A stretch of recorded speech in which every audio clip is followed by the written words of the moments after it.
And he's so into this that, what is it I said here? Orry slaps Brett and immediately regrets it and apologizes, then cries with snot and drool. Yeah. I mean, that's some acting.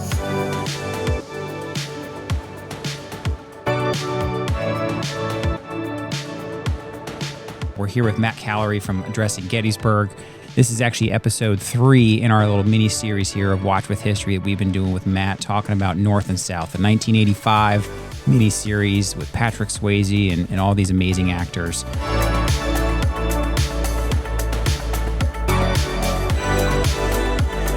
I'll link the other 2 episodes that we have done before this, because this is going to be kind of the last part of what they call Book 1. Matt, I was excited to talk about this one because these episodes 5 and 6, I was commenting to Jen just before we jumped on, it didn't cover a huge time span, but a lot happened with the characters. Everything's compressing. Yes. Now. Yeah. All compressing. Yeah. It's almost like it's escalating and accelerating. Probably maybe how it felt. I don't know. Yeah. But yeah, it's before we get into it though, I have to say I started watching episode 1 because it just came out as I was driving home to get my stuff that I forgot for this. And I have to really tell you, Scott, I love the way you edit. Oh, thank you. And it's the way I would edit my shows if I had the time. Yeah. Totally do it that way. That's the way it should be done. And I just really like, because in the beginning of it, I mentioned the first chords of the theme, the opening song, and you play those first chords there so the audience knows. That's the way it's done. That's very good. No, I appreciate that. All right, so we're talking episode 5 and 6 of North and South, the 1985. What did we say in our first chat about this? The 7th highest rated miniseries of all time. Of all time. So not long after Roots. If you've never seen it, I will absolutely link to the YouTube video. Like, you can watch this on YouTube after you're done watching this show. And I believe where we're at now in the miniseries, we're starting off in about 1858, 59 time frame. Late 1850s, because it's just before Harper's Ferry. Yes. And it starts off with Madeline. We had talked about this a little bit, the celery tonic in the end of the last episode, and she's going to get high as a kite, which I feel I had looked it up. Would taking, I keep mispronouncing it, laudanum. Would it make you have amnesia? Because she forgets everything. What it says is it makes you forget your short-term memory and any new memories.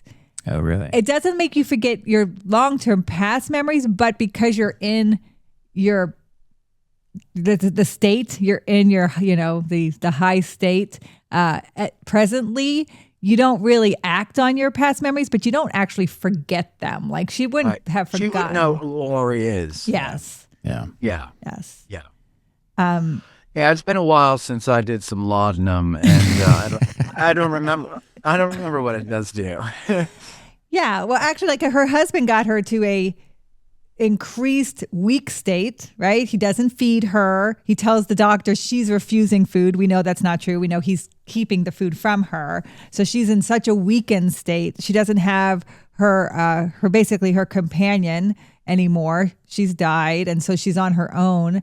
And they bring the doctor in, and she does try to tell the doctor.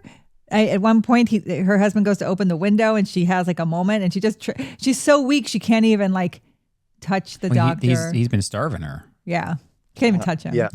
So the celery tonic he gives her, and so then when we see Madeline, she goes to Ashton's wedding. Ashton, who opens up horrible, and she's going to get more horrible, which is going to be almost like ununderstood. She's so bad. But you know what I like about her? So Matt, that's my first note for episode 5. It says, Ashton, that bitch. Yeah. Like, that's my first note. I was like, gosh, she is the worst. She's the worst. But she makes you really hate her, which I think she does a good job of that. I think she's supposed to be contemptible. Yeah, oh yeah. You're supposed to hate Ashton. Yeah. And you're supposed to hate Virgilia too. Mm-hmm. They're both two sides of the same coin. And you look at like how they both drive their families nuts. Well, that's down the road. So what happens to them? But yeah, no, Ashton is a bitch. What does she do in here that makes you say that? I'm trying to find. I think it's basically just what she's doing to her sister. She's talking to Brad. I couldn't remember. Yeah, okay. Here, I have it here. So Ashton's all with Huntoon and everything. That's but right. Forbes Lamont, who's David Carradine's nephew or brother or whatever, he's trying to bang Ashton. Oh, yeah. And he is. For hard wrench. And he is banging it. And she likes it. And, well, she's using him. She's using him. Mm-hmm. Because she plots with him to do something to Billy Hazard, which later we'll find out is he's supposed to hire a street gang to mug and kill him. It's crazy. She's crazy. And her little baby sister, who's the biggest dope on the show, because she keeps falling for Ashton's shit, ladies and gentlemen. I wrote that in my notes too. Yeah, it's just such an idiot. And she's like, she falls for every little lie that Ashton tells, and then Ashton pulls this stuff, and she loves Billy Hazard. Yeah. And that's her sister. I mean, come on, Ashton. But Ashton is becoming increasingly a pro-secessionist, pro-South lunatic. Yeah. And as we know, when your ideology becomes your identity, you do horrible, horrible things. Yeah. And you think that you are righteous in doing so. And so this is where she's coming from. And of course, Forbes, he's just as much a pro-South secessionist type as she is, and so they're of the same ilk, and they don't like little Billy Boy because he's a Yankee. Yeah, and this was kind of where they lead into Ashton's wedding to I forget what's the guy's name, James. Is that his name? James Huntoon. Yeah, so he's kind of leading the whole secession effort. He's one of the big kind of political kind of drivers down there in South Carolina, and so some of the notes I actually took that I thought was interesting of the wedding, obviously Ashton's kind of plotting with her lover during like the day of her wedding, which is insane. But I thought the photo was interesting, right? They showed the photo, and so I kind of looked up. I was like, what kind of photos would they be taking back then? I think it was like a daguerreotype, or however you say that, daguerreotype. Yeah. Typically for weddings like that. And so I just thought that was interesting, right? He said, they set up and he said, hold. So he counted to like 5 or 6. Yeah, they had to stand perfectly still to not blur it. Yeah. But, yeah, and I had spoke too soon. I had said how great this looked hair-wise, not 80s. I will say those hairstyles for the wedding were totally 80s. Oh, yeah. That was not hairstyles of the 1850s there. They looked very 80s in that. And I was like, that was not great. One thing they did do, though, was they played Dixie. They played a lot. Yes. They did a lot. And the person who wrote Dixie is actually buried here in Memphis at Elmwood Cemetery. And they have the tune across his, the music notes. Across his tomb. That's cool. That's cool. So that's kind of neat. Yep. Was he really? Yeah, he wasn't a Southerner. Oh, wow. It was written before the war. Mm-hmm. Yep. I guess he just liked the South or something. I don't know what's behind the writing of it, but it's not a song written for the war. Yeah. Well, and it obviously then they'll bring back in another hated character. Right, so James, the husband, Ashton's new husband, is down in New Orleans advocating for the secession. Right. He gives his rousing speech. Right, he's standing there on the thing, and he's kind of saying all these things, and everybody's applauding, and then he kind of nods, and they start playing Dixie. Then it pans, and we see Bent. Yes, we see the arch nemesis, and we're like, "Oh no!" And so that's what was my notes. I was like, "Oh no, it's Bent again!" Right? And then I guess he knew James, and then they're kind of off to the next part of the story. So they go off to the kind of hotel of ill repute, the house of ill repute. Yeah. Is there anything that you want to say, Matt, about any of that? I wrote Bent is back and Orry's got some trouble. That's what I wrote. That's a good one. Because he realizes the family. He's like, oh, I hate this family. Yeah. Yes. Well, wait. So he goes whoring with Huntoon. Yeah. Yep. And he meets Elizabeth Taylor, who happens Elizabeth to be Taylor. She looks great. And She's a madam. She's a madam. And he learns that Madeline's great-grandmother Yes. was a slave. Yeah. Yes. That was And- like the big And thing he's there. like, right. And, wait, does he learn at that point that it's Madeline who is related? Because he sees that painting on the wall and he asks about it. He figures it out because she looks so much like Madeline. It's a painting of Madeline. And he kind of kept Let's be asking, serious. yeah, he kept asking all the questions like what happened to the daughter. And then I think she drops Madeline's father's name. That's right. So that's how I think that's how he made the connection. He was talking about, this girl that used to work there, and then she left with this rich man, and I think she dropped the husband's name. Although I don't think she ever knew Madeline's name or anything like that. But I think that's how he connects the dots. As I was rewatching it this afternoon to prepare for this, to refresh my memory, and I started with episode 6, not episode 5, because I want to get to the tension. Let's get to the goddamn war already. The one thought I had was poor Madeline. Like Madeline gets the shit end of the stick on just about everything. Her dad drags her up to South Carolina, marries her off to Justin. Justin abuses her, kills her best friend, Mom Sally, drugs her, right? And then more shit happens later on. Yeah. I want to get there, And even later than that, things just poor Madeline. That's all I keep saying. Yeah. Poor Madeline. Yeah. She gets the brunt end of this storyline. Sure. And you talked about it last time, Matt, this one drop rule. I think they do a very good job of kind of explaining this. You talking about the bloodline? Yes. But they believe like if you had one drop of black blood in you, you were black, right? And so, and it depended on how much, right? They use different terms. Like they had different terms. Yep. So she would be, if it was her great grandmother, that means that she was 1/8. So she was the black. octoroon. Octoroon was the term that they used. Yeah, and they have a quadroon if you're fourth. Fourth, right. Mulatto if half, yeah. Half. And I think those terms were used into the 20th century. Mm-hmm. I know. And government documents. Isn't it crazy? Yeah. It is, it's crazy today. I mean, I believe that that's what it was back then, but to think of that type of, but then also you look at like the Nuremberg laws, and they're very similar. They are. Yeah. Mm-hmm. And the way they determined who, it's just, people are awful. I think, was it Bill Maher said that human beings or people are the worst human beings or something like that. It's terrible. Like, people are really bad to each other, and I don't like it. But so she finds out, Bent finds this out, and you can see the wheels turning in old Benty's head. Yeah, right? we're just left wondering how he's going to use that information. Oh, wait until you find out. I know. And the thing about, I think here we have some big names. Here's Elizabeth Taylor, Oscar winner, Elizabeth Taylor.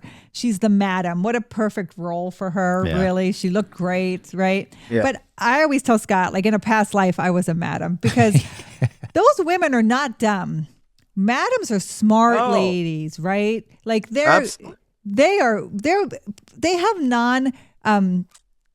non-formal power, but they wield so much power, even politically. Like they really do. Yeah. And for her to kind of sit there and be manipulated by Bent asking the questions, and she was like, oh, she'd be like on to him in 2 seconds. Why do you want to know? Why do you care who this is? What are you looking for, Bent? Right? Yeah. Like, no, they were the unfortunately, they were the Jeffrey Epsteins of their day, at least locally. Yeah, they knew all the dirty secrets about the politicians. They could make or break you, probably. Mm-hmm. Yeah. So there's so Bent, by the way, is a major now in the United States Army. That's right. Okay, because there is no Confederate army yet. Yeah. Now we go. George and Orry are talking. Why are they talking? Where are they now? Is Orry down? So Orry takes the train back up north to Philly, because he wants to kind of give him his initial profits of the business, the joint venture, the joint mill or whatever like that. So he takes $80,000 up there, right? And he takes Brett. Yes, Yep. and he takes Brett, and that's kind of the key point. And so we looked it up. With $80,000 in 1858 was about $3.5 million today. He's traveling with it. Yeah, yeah. So he brings it up in his little case. He's like, "Here you go, Yeah. plunk." You know, But like what I get, like I was thinking that because he does it again later. yeah, And I'm thinking, what else would he have done? Like, Yeah. I mean, I guess you have to hire like a armored, like Wells Fargo. I don't know if Wells Yeah. Fargo was around yet, but something like that, or but then there's God knows what. So he wants to see his bro. yeah, Okay, Yeah, yeah. as this bromance, he wants to see his buddy. This is an excuse to go up there. Yeah. But also, who better to protect it than you? Yep. Yes. Yeah, so he's traveling up, but I also kind of noted that on the train riding north, he starts getting pushback for just being a Southerner, right? Just for being on the train up north, he kind of starts getting a little bit more of that, right? And he keeps his cool. But, then once he gets up there and they're talking to George, he's talking about Charles. He mentions how Charles is chasing bandits in Texas and I guess Cortina. So they mentioned him, and he was actually a real person. I looked it up real quick. And then my next note was Virgilia is a zealot. So I think she re-enters the picture. This is where Virgilia art's really, really getting on my nerves. Yeah. And I was thinking about this today when I was watching it, because she also has a moment later on in episode 6. And well, first of all, Kirstie Alley has crazy eyes. She has beautiful eyes, but they can look crazy, and she's really good at crazy. And and people like that unnerve me to begin with. So I don't like her because of her. I hate to say it, because of her mental illness, right? Like she's mentally ill. Oh yeah. Most are. So she bugs me there. She just unnerves me. When she walks into a scene, I get uncomfortable. Yeah. Okay. But my dilemma is I completely agree with her cause. Sure. But there's to me, there's a right way and a wrong way to get your cause to be embraced by everybody else and become the law of the land. And she's heading towards the wrong way in my book. Yep. And whereas I think the rest of the Hazard family, they were moderate all along, but they're starting to move towards her causes, towards taking up her cause, just not in the way. In fact, George says this. He goes, I agree with her cause. I don't agree with her ways, or something to that, right? Yeah. And that's where I am. I'm with George. I agree with the cause. I don't agree with the ways. And but okay. So now I'm remembering, because Orry's up there with Brett, giving the money, and who pops in but Crazy Virgilia? I say it. Crazy Virgilia comes in and starts fucking with the mains. Yep. Yeah. Oh yeah, right.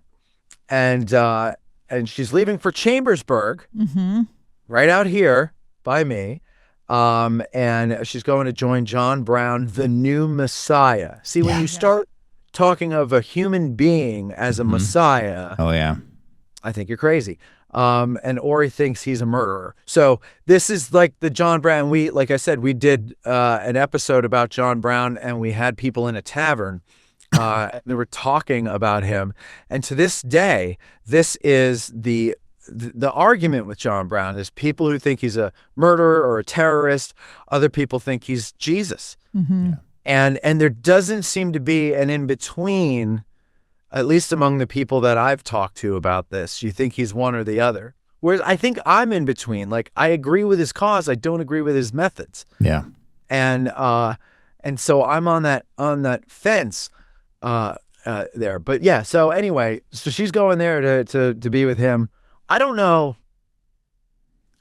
I mean, obviously there wasn't a woman with John Brown's army. Mm-mm. Yeah. I looked it up. So this is all fiction here. Yes. But still we have to put her, one of the main characters, with John Brown. Yeah. But they actually put 3 of the main characters with John Brown. They Yeah, do. I was Johnny surprised. Cash. I was surprised, right? That's where Mr. Johnny Cash. That's where he makes his cameo, right? And he's playing the infamous, what is it, Captain Smith is what he calls himself, or something like that. Oh, I don't know. But he's John Brown. Yeah, Captain he's Smith, John, yeah. but he I think he called, or they address him, or they call him, he calls himself Captain Smith. Right. And so now we're in 1859, right? So we're creeping ahead slowly but surely. This is Harper's Ferry. So Orry and Brett are heading back down south. So there was a thing that happened. So Virgilia comes to the house, Yep. raises some. She like she does, and like you say, we agree with her. We agree that. Can I stop you there? I'm Yeah. sorry. But on the next page, I actually wrote quotes. Okay. George says, his quote is, "I take issue with her words and her ways, but my sister is on the right side." Yes. And that is way more potent than what I said. Mm-hmm. And she says, because Orry, he's had it with her. Yeah. He finally cuts loose. He unloads on her. Yeah. And I think he calls her evil. He probably threw a couple of other horrible things in He there. did. Oh, yeah, he said he some did. pretty bad things. Tells her to go back to her Yeah. husband. Oh, about her husband. Yeah. Oh, I think he says the N word. Yeah. He does. Mm-hmm. So I wrote, Orry goes too far. And then her answer, because he calls her evil something or other. And her answer was, evil sees evil in everything, which is interesting because She kind of sees does. evil in everything, Yeah. right? Like she sees everything. Like she sees evil in people that don't own slaves because they're part of a system that benefits from it indirectly. And that's kind of extreme to hold people who don't have anything to do with something accountable for those crimes or whatever. Yep. That's not how rational people act. But anyway, so and then also George questions her marriage to Grady. And I don't remember if it's to her face or about her, but he wants to know if it's a marriage or a political statement. Yeah. Yeah. I thought that was interesting. Well, because even us as the audience, you're kind of wondering that as well, because you just can't tell. Like she's so crazy, and it's very obvious. She's so crazy. I mean, she's talking about like they need to burn, and the only things will be cleansed in blood, and all this stuff, right? And she even says it later in episode 6. So you just kind of don't know if her marriage to this man who's an escaped slave from the South who made it north is real, or if she's doing it just because that's where her kind of crazy headspace is. She keeps saying that she loves him, and some of the emotion that she shows later, like after, right? Spoiler alert, right? He's shot at Harper's Ferry, and Well, she's so what they're showing is like the radical right, the radical left, right? Yeah. So she's the radical Yeah. right. She's radical. Like you said, she's so insulting to Orry that he doesn't see anything but her insults. Yeah. He's not going to get any message from her because all he feels is that she doesn't see him as a person anyway. And that is the curse that people like her have to live with, is people are so turned off to their demeanor and their presence that they can't hear the message because they're so offensive to all their senses. Yes. Everybody else's senses. Yes. So nothing gets changed. They don't get their agenda. They don't get any. So instead, they just look radical. People want to do away with them. But because because Orry insulted her, and it is George's sister, Right. George asks Orry to leave. Yeah. Yes. And so they have this fight, Yeah. right? And that's where Orry takes Bryn and they get on this train. And as they get on this train, that's when they're stopped at Harper's Ferry. And I looked it up. They actually did stop a train, and they have the name of the train. They stopped that train in Harper's Ferry. So this is October of 1859. And they actually did stop them for a while and hold them. And Orry, again, he is, as much as insulted as he is, he's a smart guy, and he's still trying to bring Virgilia around to reason that this is not going to work. That this is dangerous. You're going to die. Right. You're not going to get your point across here. He kind of at that point disregards all the things that's been said about him, and he's still trying to save her. It's his best friend's sister. Yeah. And he loves his best friend so much that he extends that love to his family, even the member of the family who treats him like shit. Because he doesn't want to see the pain it'll cause everybody else. Or at least that's what I think a person in that situation would do. But also, Constance, she says before this scene, at the end of the previous scene, she says something like, Orry and George have ruined their friendship fighting over what's wrong with this country. And how familiar does that sound today? Yeah, right. I think it was a great metaphor. Yeah. Right. Yeah. But so I'm sorry I keep going back, and you're trying to get us to No. But I agree with that. But I I just thought that was an important point there, because it's not only relevant today, but at that time, so many relationships, friendships, familial relationships were ruined because people were fighting over what was wrong with the country. Yeah. And that's as human and as old as the day is long, that whole thing. But back to the train. Who shows up along with? So because he can't get to Virgilia, he tries to reason with Grady. Yeah. Grady shows up. Grady's riding with John Brown and that whole crew. And Grady does kind of agree with him. He's telling Virgilia to go. You're right, Orry. You're right. This is not going to end up well. And then it's the slave that ran away that Orry. Yeah. He shows up and he basically saves Orry. Yeah. He does. Yeah. But Orry, when he sees Prime, you could see the heartbreak. Yeah. Right. And that's the thing that's so uncomfortable about that whole situation is clearly this is someone he grew up with. They're roughly the same age, I think. Right. And it's like this heartbreak that, oh my God, you're doing this. Like, you're all going to get killed. Like, don't you see this can't work? Yeah. Orry takes on that kind of head of household caretaker, as soon as he sees Prime, and he's just like, exactly like you're describing it.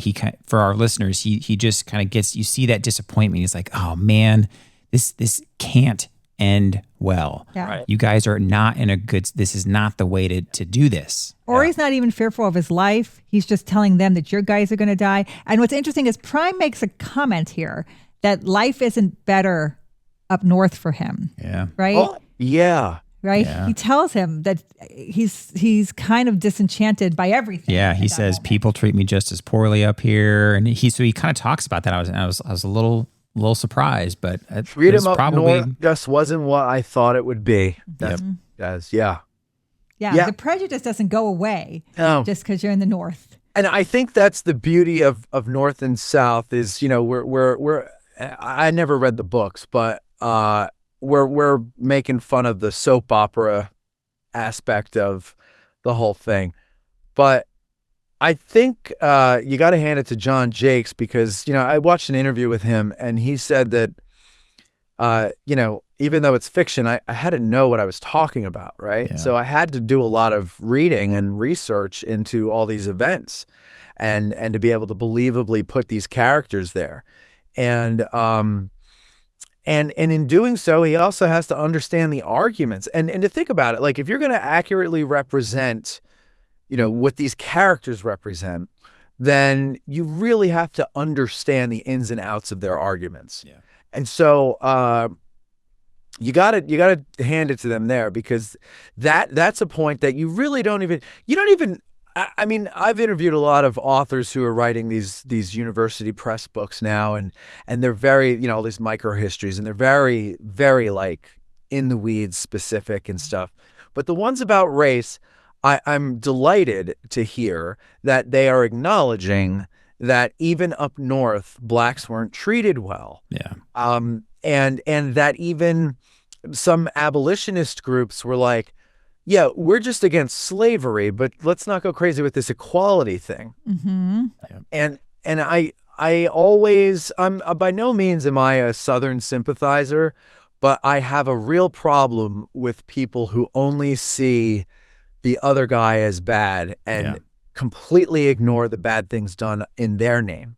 And so, the North was not whether it's the Northern armies or the Northern people, they just weren't the nice guys. They were the right guys, but they weren't the nice guys.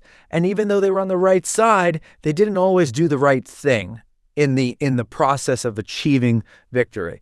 And I liked that they added that in there, that Priam is the one who says that, because that's absolutely true. Yeah. Yeah, it's one of those things that I've been continually impressed, right? This being my first time watching these, right? We kind of joked the first couple episodes we were recording these that I was the fresh eyes, but I've been continually impressed that, one, the historical, fairly accurate as far as what they're doing. Maybe not some of the 80s hair types, right? Hairstyles, but as far as like it's one of those things is like true life is almost stranger than fiction type things, right? Going through this lead up to the Civil War. And really, like you said, when John Jakes, the author of this book, when he painted this painting, he didn't focus on just the fight part of the painting. He kind of put detail and context and took his time to paint the whole picture. Yeah. And that's what I've just been so impressed by this miniseries. We stopped at episode 6, so I haven't watched when the Civil War actually started. Like, we got all the way up to the very end, and we'll talk about episode 6 here in just a second.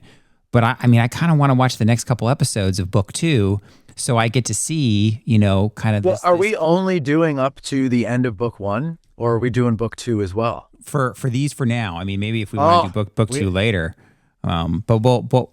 That's the best part. That'll be the draw to bring people and be like, hey, you need to go watch this miniseries. We'll do it in the summer. Yeah. Well, I'm definitely going to watch it because I've enjoyed this more than I expected, because it's not just a history show.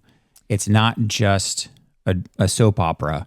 It's a masterful kind of mix of both. And I think, exactly what Scott's saying, what you said too, Matt, they have gone so deep in the empathy for both men that you really feel for both men, that this bromance is so strong that they emphasize it. That's why I think this first season ends at the start of the Civil War, because you see how strong this relationship is between these two men. And the only thing that's going to put them on opposite sides is going to be a civil war, right? And you feel so much for both of them because you've seen good and bad from both of them. And he's done a really good job making you empathize with someone from the South, which it's hard to do because people think if you empathize with someone from the South, you must agree with slavery. And that's not true, right?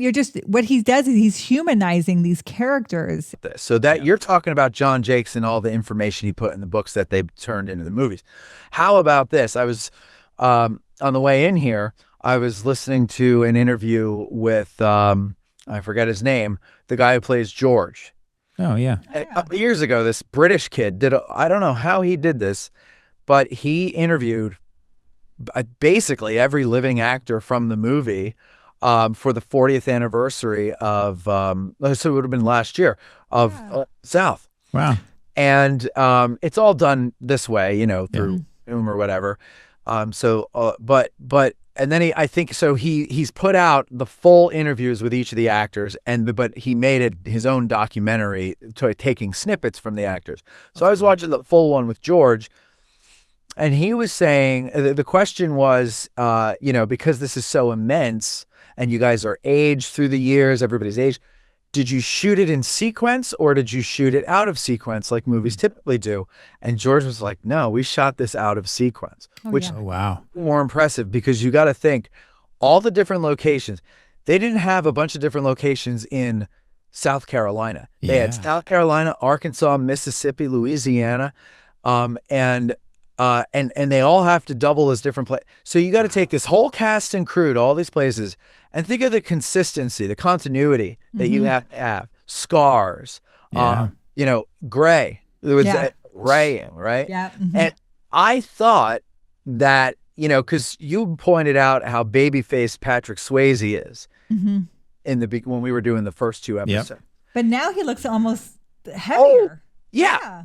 And so I'm like, I had assumed that it had taken them years to do, and they shot it in sequence. Wow. Because they had to show them aging. But no, they shot it out of sequence, which is even more impressive to me. I'm like, God, the just how complicated that is. Actor schedules. Yeah.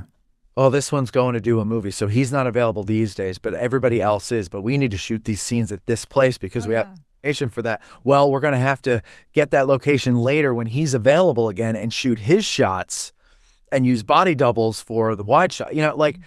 It's so complicated to do that. And just thinking, comparing it to what I do, and I'm like a one-man show, and I can't keep up with what I'm doing.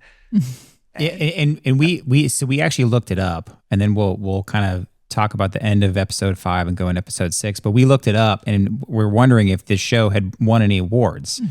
And so we actually looked it up. It did actually win some Emmys for costume. And I will say why I asked it at a specific point in episode 6 because I thought the costumes were on mark. And I said, did this win any awards for costumes? Because these costumes are great. Yeah. And he looked it up and he said they did. And I'll tell you what part. And it said that there were some other, they won some Emmys for some other like more technical stuff. But the big one was they won for costume and design, which I could totally believe. But real quick, at Harper's Ferry, just know that Lee's in command there. Robert E. Lee is actually in command when the army comes to Harper's Ferry. They don't show him, but they show J.E.D.B. Stewart. He's gonna approve the. He's gonna be approaching the engine house. So that's someone who you're gonna see in the Civil War. And then true that he actually was the guy that approached the engine house. Yes. Oh wow. So they do a good job he does a good job with that. I'm really impressed with the historical accuracy of this. But then we see Grady shot, and Kirstie Alley goes even further off the deep end. Yeah. And by the way, with the accuracy part, John Brown did not approach the train. Oh, okay. Brown was back in Harper's Ferry. He had guys, and the train. They were back in the fort. And the train, I believe, was stopped just outside the tunnel. Okay. Inside the tunnel. I don't think it made it to the station. They wanted to stop it before it got to the station. Or I don't even know if it was stopping there. It might have been moving on if I recall. And a black man was killed. Yes. Oh. They show that. But it wasn't Grady. No. Yeah. Well, you had to get Johnny Cash on scene, right? If they got him to say yes to a cameo, or like, okay, we'll make you John Brown and you can approach the train, right? We'll stretch the facts there a little bit. But then by the end of episode 5, we're back in South Carolina, or are we in New Orleans by that point? Because we go to Philadelphia at one point with Virgilia. Yeah, Virgilia's in the insane asylum. Oh, that's right. That's this episode. And what days? And that's actually, I think, before. No, that was after Harper's Ferry. That's after Harper's Ferry because Grady's killed. She's kind of captured. Let's imagine she's captured. Right. She's captured, and they put her in the insane asylum. John Brown is actually hanged in December of 1959. So 18. This will be, sorry, I always say that, 1859. I hate the 18. And then, and so this has got to be in the new year, right? She's in the insane asylum. Yeah, the senator comes to get her out, the one that has like a thing for her. Yeah, Senator Green. Odd. Because they can't imagine a woman would be sane and a part of this. A white woman would not be sane and a part of this. She's got to be insane. Yes. Well, I mean, they were kind of right with her. I mean, she's crazy. She's both right and insane. Yes. Yeah. Yeah. That whole thing. He was what's his face on MASH, right? Senator Green. Oh yes. Yes, he was. Yeah. Was it Honeycutt? Yeah. Yeah. Yeah. I don't remember all the characters on MASH, but yeah. I love Yeah, that whole thing is that just gets creepier with Yeah. Senator Green. Yeah, he gets her out, like he has dinner with her at his house, and he's basically making a pass at her. He every doesn't chance even, she doesn't can. even change her dress. And she doesn't even change. I She know. eats, and then she just like splits. And I was like, all right. Oh, gross. See, I know he can't wait. The other interesting detail when they're in Philadelphia, right? So that's where we go next to Philadelphia. Virgilia, she is no fan of Lincoln. Mm-mm. And this is another great point. Yes. Is again, same side of the argument. Yeah. She is so extreme that Lincoln is not extreme enough. He's a moderate, Yeah. and because he's not against slavery. He's against the expansion of slavery, right? So he's Right. not against slavery in the states it's already established in. He's against the expansion of the new states becoming slave states. And so she wants this radical abolitionist, Gert Smith, I think is his name. Yeah, something like That's that. who she supports. I looked him up. He was a radical abolitionist.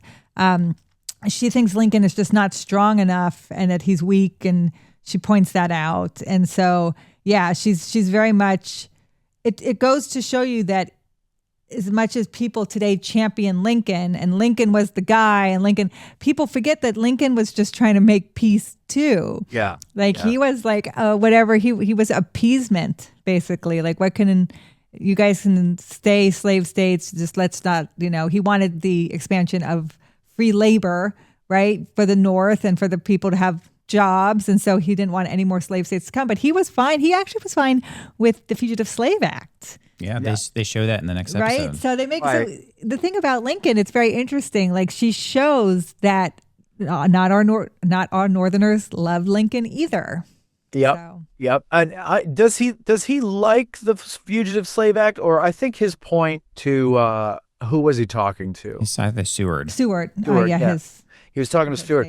I think his point to Seward was, we've already given them the Fugitive Slave Act. It wasn't like he liked it. He wants. Yes. Like, what more can we do? Yes. And I took that as he actually doesn't like the Fugitive Slave Act, but we've given it to these assholes. It was his compromise. It was his compromise. Yeah, we compromised and gave it to him. What more can they ask for? What more do they want? Why do they want more with us? Because that's we're way ahead of ourselves. But that's when he's going over his first inaugural address with Seward. He's reading it to him, which I think is great. One of his greatest speeches, both of his inaugurals. But go ahead. I'm sorry. Take us where you want to go. Yeah. So really, by the end of episode 5, we're back with Ashton and Brett and Billy back down in I think it's South Carolina. South Carolina, and they make it very clear. They put the South Carolina flag out. Yeah. They make it very. Even Scott was like, "What flag is that?" Yeah. I didn't know. I'm like, that's South Carolina's flag. So what they're really pushing here is state rights, right? They're trying to show that they want their state flag even above the American flag because this is representative. Yeah, they throw of the what American they flag want. off the balcony. So they're showing South Carolina will be the first state to secede, and really a lot of it starts there. And so I kind of like that they're foreshadowing that by putting out the South Carolina flag. And she's wearing a secession bonnet. Yep. She's wearing that. And then Billy Hazard, right? So George's youngest brother, I think, is down there as a northern, kind of Yankee soldier. Well, represents everybody at the time. Yeah, represents everybody at the time. Right. But he's down there at the fort, kind of with Sullivan Island. Yeah. So he's down there, and then he's trying to figure out a way where day and time where he can marry Brett. Mm-hmm. Intentions are building. Their hope is that their marriage will bring their families together. Yes. But as long as Ashton and Virgilia are members of them. Oh my gosh, those two. And Orry's still mad about the thing that happened with George and Virgilia, and so much so that he's not giving Brett his permission. Yeah. Right? They have a little. Yeah. Brett. Yeah. So Orry keeps telling Brett his argument is, what kind of life are you going to have? Like, what life are you going to have if you marry this northern Yankee soldier, right? Like, I understand, and he gets it, and that's kind of why he continues to say no. That and this kind of this friction that was created with his best friend George, that's pushed him. He's drunk and he slaps her. Yes, it is. And then, but then she comes right back at him, and because she's yelling at him saying, "Hey, I can't wait for you to get it together for me to get married." So she kind of finally calls him out because he's just been kind of putting his head down and working and saying no to everything. She finally calls him out, and then he gets trashed and he slaps her. This is another example of what a actually good actor Patrick Swayze was. When he slaps her, before he even withdraws his hand back to his side, he regrets it. Yep. He says, "I'm sorry." He is about to cry because he hurt his baby sister, right? And he's so into this that, what is it I said here? Orry slaps Brett and immediately regrets it and apologizes, then cries with snot and drool. Yeah. I mean, that's some acting. Yeah. Yeah. I do think Patrick Swayze is the best actor. You're a good actor. Yeah. Yeah. I do think Patrick Swayze gives the best performance in all of this. I will say that. And even though he does go on to become probably the A-list one besides Elizabeth Taylor and those in there, but I just feel like his acting is so good in this. It's why it's so interesting he's playing a Southerner, because he really makes you empathize with him, right? And because I think his acting is so good. The very end of episode 5 is Billy being told by his lieutenant that he cannot see his fiance because he's been recalled off of leave because things are starting to get tense.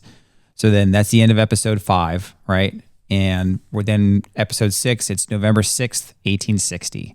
So we all know it's election season. And so it's all about, it leads off all with the election. And so you kind of get to see, their portrayal of what's going on with the election, and everybody's talking about it.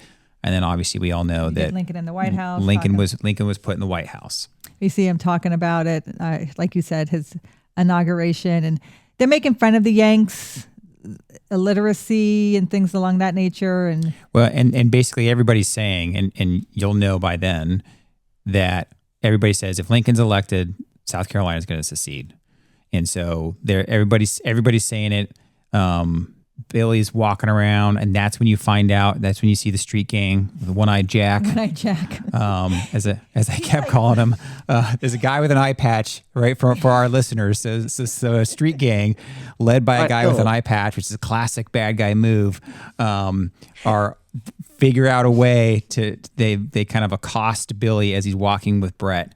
It's not like they're even watching him. They're like sitting right beside him, peering at him. Yeah. And then right behind him, peering at him. Like, he's a crappy soldier if he doesn't realize this guy. Yeah, especially because they were in a nice restaurant too. And this thug with an eye patch was also in the nice restaurant. Staring at him. Yes.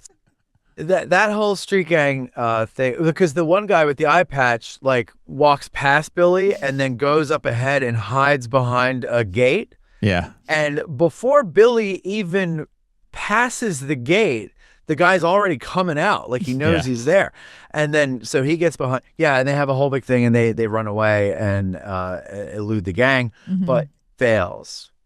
Yeah. But then you figure out, right? Then you all of a sudden, Ashton's back at home. She's chatting with her husband about secession stuff that's going on. She's so turned And then all of a sudden, somebody's at the door, and the servant comes up, the enslaved comes up, says, Miss Ashton, you've got somebody at the door for you. It says it's business.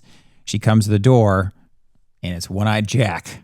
And you're like, oh no, Ashton hired this person. He's like, I want my money. Did you kill him? And he said no. $20 gold. $20 to split up with his buddies.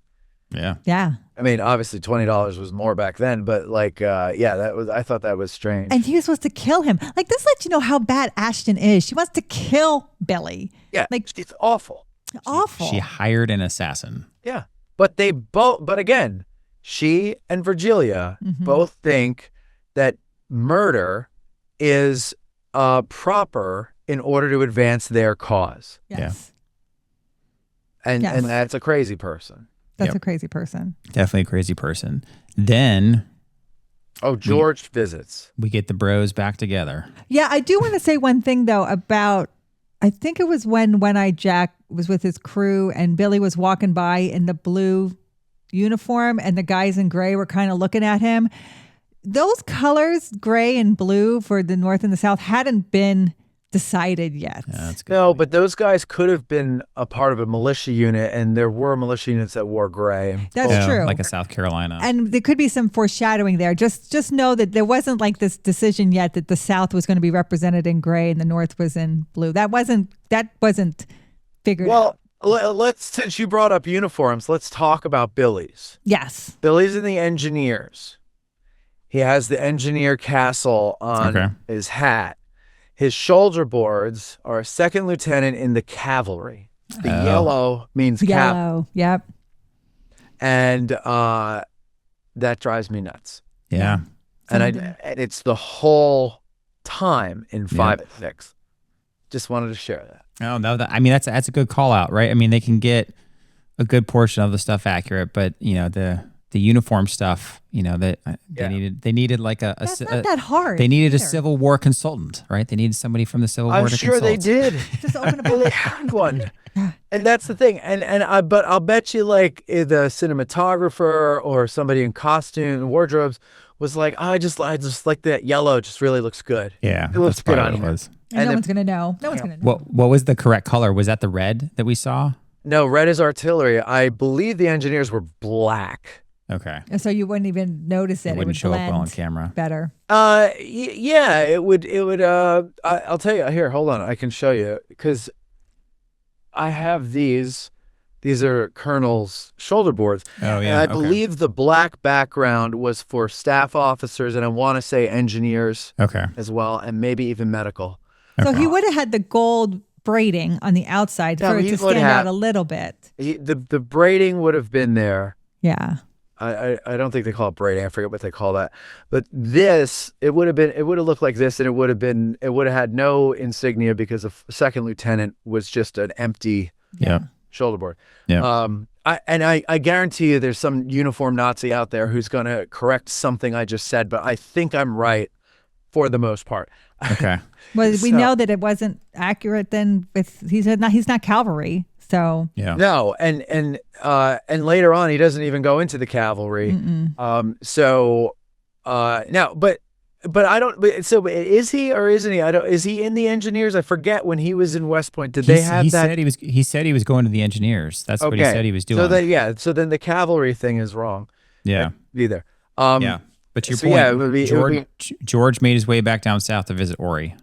Yes, he surprises him. He wants to save their bromance. And I wrote down. He's holding a boombox over his head. Yeah. But it was so sweet. But I wrote down George is visiting Orry, the mustache. Right. Oh, George has got a solid stash now. It was aging. They're getting old.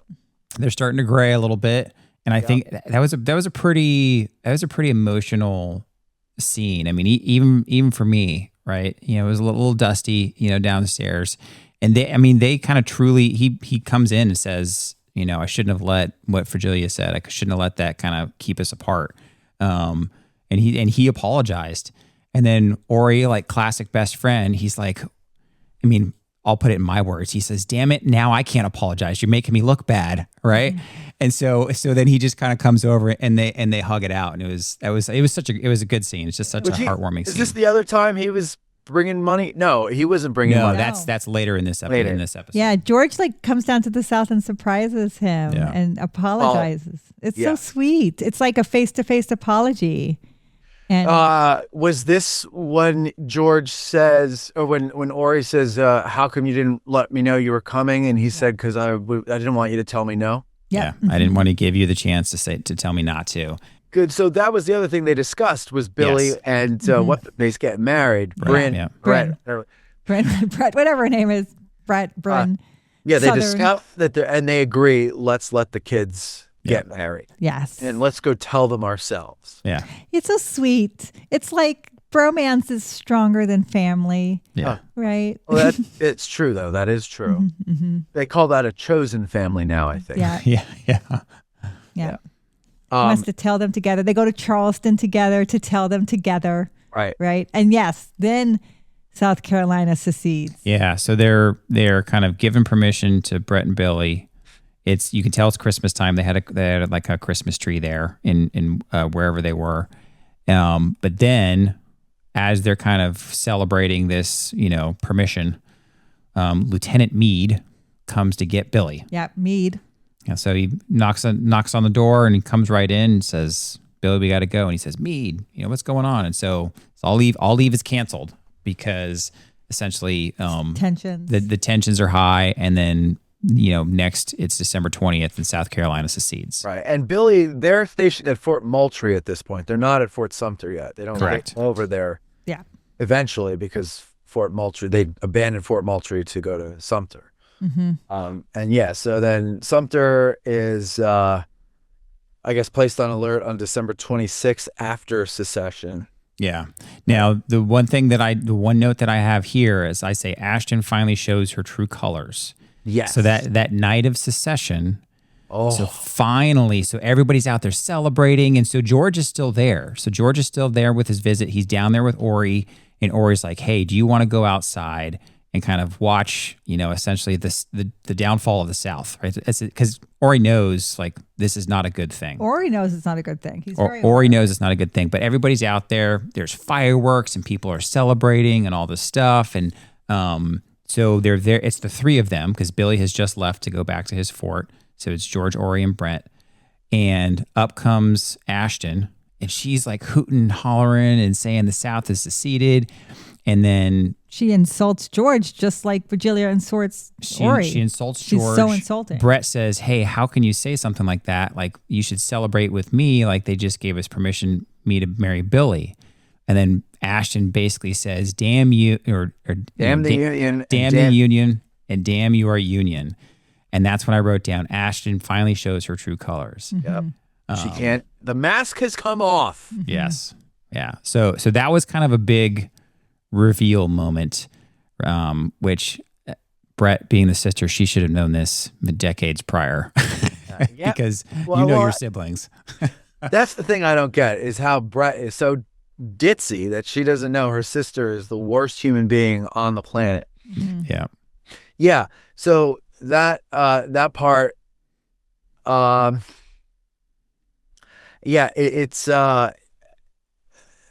it's so funny how Ashton and Virgilia, both beautiful women, right? The actresses. Yep. Yep. And this goes to show, ladies and gentlemen, that looks don't matter because when they go into full-on crazy mode for their characters, I find them to be the ugliest people physically and otherwise on the show. And it really is true. I remember my cousin said this to me when I was a teenager. She was older. And I was a teenager and I had my first, broken heart or whatever. And I was all mopey and everything. And we're talking about dating and she's like, "Yeah, it's going to suck. You're going to get dumped, a bunch more times and, whatever." And she goes, "But you got to stop worrying about pretty faces." Mm-hmm. And I go, "What?" And she goes, "Some of the guys that I've dated that were really good looking they became very ugly to me. Like I couldn't look at them anymore because they were really bad people." And some dorky, average looking guy who's really nice and funny and smart suddenly became the sexiest thing to me. And I was like, "Please don't sexy." Please don't say that word. But I was like, that's ridiculous. That's the craziest thing ever. And then you get older and you find out that's exactly right. And it works here too. It's like, they're very pretty women, but once their characters go that way, like they're just ugly to me. Yeah. They just make your skin crawl. Like every time I see Ashton, I'm just like, ugh. You want nothing to do with either. You want nothing to do with either of them. You just want to be away from them. Like, go away. When Ashton shows her true colors, and she, leaves them on the porch and goes back with the rabble, she sees Forbes. Oh, that's right. And they go off to conspire to ruin the marriage of Billy and Brett over some hot sex. Yep. That's how Ashton does it, right? Yeah, we saw her at West Point. She's consistent. Oh my gosh, yeah, she is consistent. Yeah, she is consistent. And I also put in here, Huntoon and Ashton seem like brainwashed zealots like Virgilia. Yeah, they're cut from the same cloth, which is so funny to me because I don't know if Huntoon I think I don't know if he's much a zealot. I think he's just an opportunist that he kind of strikes me as like one of the rich Southerners who just wants the South to be the South, right? He's very much kind of just like cares about himself and cares about a Yankee stay out of our business type. He didn't strike me as a zealot. Like I got the impression from his character that he didn't really care, but because what the North was doing was affecting what his little dominion in the South, like that's the impression I got from his character. He was a little more laissez-faire and just kind of doing what Ashton's doing because he's a playboy and hey, I'm sure I'll go kill a guy for you. I think you're right. Like he's a little more that, but I think I probably wrote that because I'd already watched an episode past and I go, oh, I forgot to take notes on this one. So I went back. Is when the war starts. Mm-hmm. Oh. He is more zealous than before. He grows into it. He's still all of what you said, but he adds zealotry to it as well. Yeah. He's also ambitious, and I don't want to ruin the war for everybody, so we'll get to that later. Yeah. But so now you wanted to move on to February. Go ahead. So Texas. Well, I just remember when she's sitting on the porch with her mother, Bryn. Is it Bryn? Brett's sitting on the porch with her mother, and they talk about Texas. It's just Brett. Oh, damn it. I got to write it backwards. No, it worked. It's hard for you to think of Brett as a girl. But yes, Brett. She's talking to her mom on the porch. Her mom is Gene Simmons, too. So I forgot. Gene Simmons is in Guys and Dolls. Huh? From Kids? Yeah, that's why I saw Gene Simmons. I was like, huh? No, she's an actress. She's from Guys and Dolls. That's kind of what I remember her from. She's a famous actress as well. Not like Elizabeth Taylor status, but right. And they talk about Texas seceding. Now, in order, South Carolina's first in December. In January, you get a lot. You get Mississippi, Florida, Alabama, Georgia, and Louisiana. And then February 1st, you get Texas. So if they're talking about that, it's after February 1st. They're sitting on the porch. And that's when they're worried if Charles is going to come back. Yeah, because Charles, if you remember, right, they were talking about Charles being down there with his army unit. And so that's the next place we're at is that. And then you see Fort Sumter after that. Right. So Charles, he's down south in the United States Army. Yep. Mm-hmm. Texas secedes. And now who's his buddy? People pick their sides. So I didn't know who his buddy was. So because they show the scene of Charles down in Texas, and I love it because he's like wearing like the rawhide jacket and all that stuff, and he's all confident now, and right. So he's not the Charles Maine that we were first introduced to. He's kind of grown into this man, into a soldier. Gets down there, and he's talking to somebody that he's close with. I don't think they said his name, but he's saying this doesn't make any sense. How come one day we were all fighting together? We've all been down here. And now just because some politicians say that we've split, we can't be on the same side anymore. He's like, I'm not going to stand for that. And so he's talking to his friend. He's like, I'm never going to, you've saved my life and this, that, and the other. And his friend who's I think he's from the North says, I agree. Like I would never, fight against you, but he's leaving with the other Northern soldiers to basically take whoever's from the North, the Northern contingent, they're going to ride off back to the North. And then the Southern contingent is, I think, staying with Texas. And then this part was good too, because there's a part in, I don't remember if it's this episode or the previous one I had in my notes, but we didn't cover. No, it's episode 5.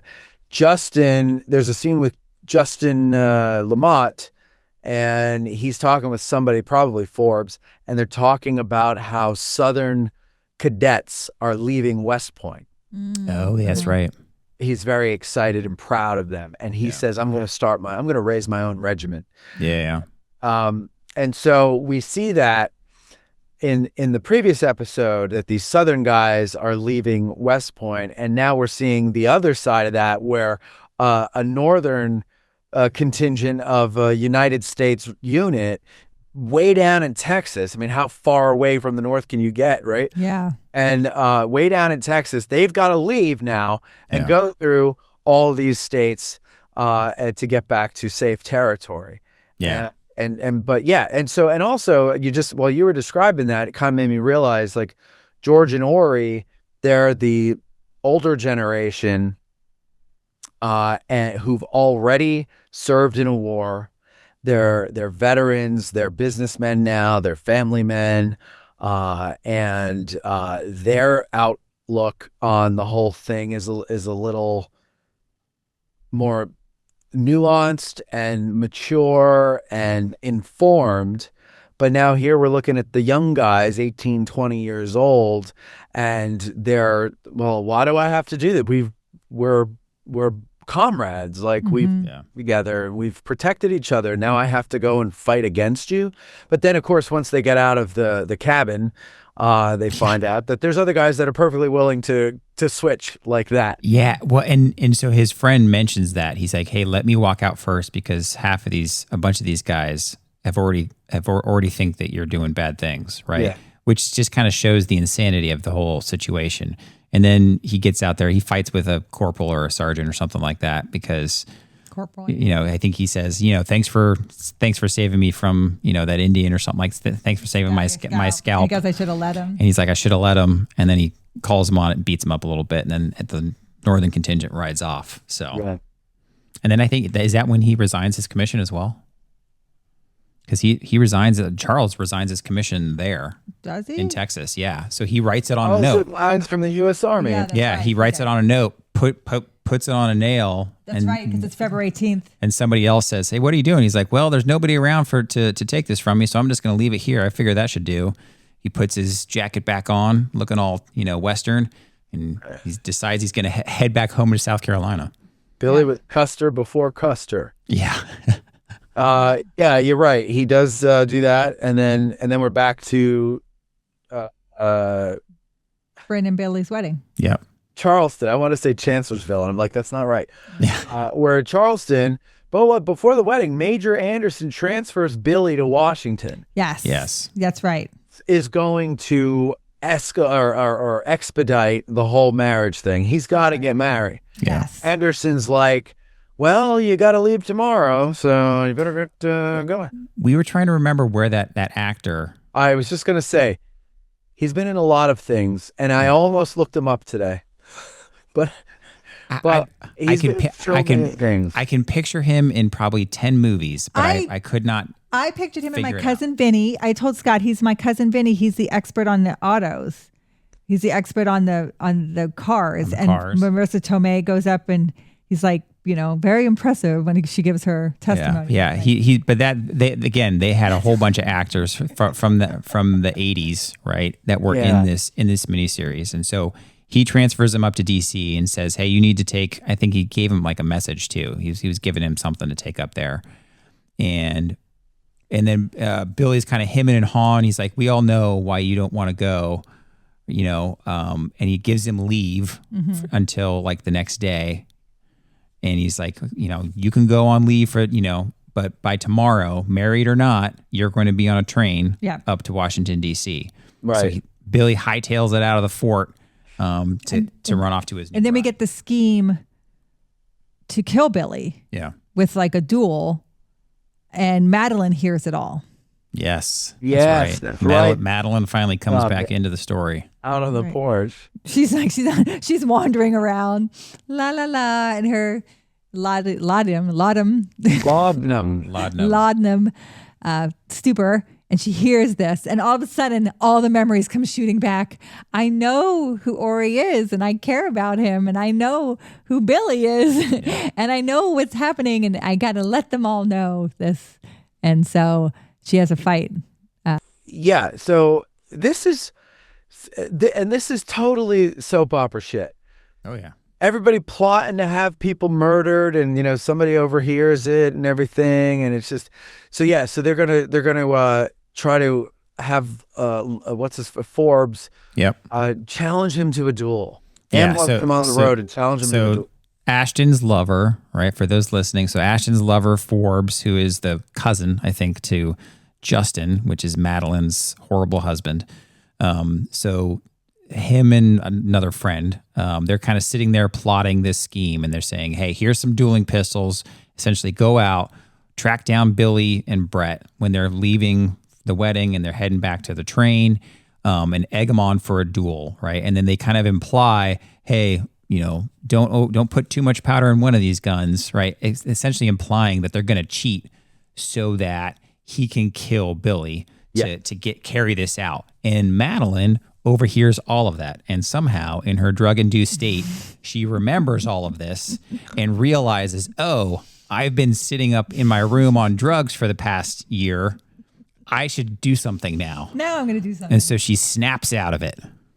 And just so we know, his name is James Rebhorn. Rebhorn, yeah. Yeah. And he's been in a lot of, he's dead. He passed away in 2014. Yes. But he's been in a lot of stuff. Homeland.